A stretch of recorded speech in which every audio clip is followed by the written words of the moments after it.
অসমীয়া আমাৰ ভাষা অসমীয়া জাতি অসমীয়া বুজিছো যে আমি অসমীয়াৰ মাজত আমি অসমীয়া আমি কেতিয়াও হেৰি হ'ব নিদিওঁ তেতিয়াহ'লে ইয়াত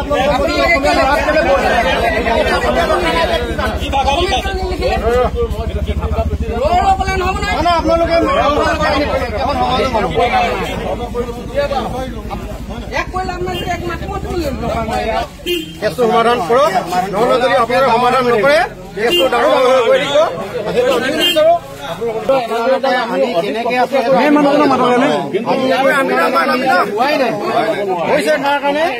কেইবাবছৰ আগত এদিন গাঁও আহিলে তাৰ ষ্টাফখিনিৰ লগতে গাঁও লৈছিলে এতিয়া মীমাংসা হৈ গ'ল এতিয়া কালি যিটো ঘটনা হৈ গ'ল তাৰ কাৰণে হৈ গ'ল তেওঁ কি তেওঁৰ হাতত টকা পইচা আছে বুলিয়ে তেওঁ এজন প্ৰতিষ্ঠিত ব্যৱসায়ী বুলি যে তাৰ লগত হয়তো চৰকাৰৰ মানুহ উঠা বহা কৰে বুলিয়ে কি তেওঁ কি আজি এইখিনি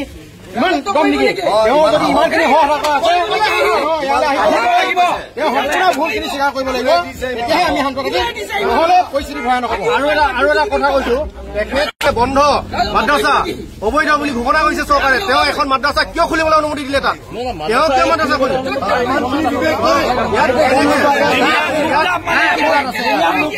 হৈ গ'ল সেইখন এখন মাদ্ৰাছাই হয় মাদ্ৰাছা মানে স্বীকাৰ কৰিছে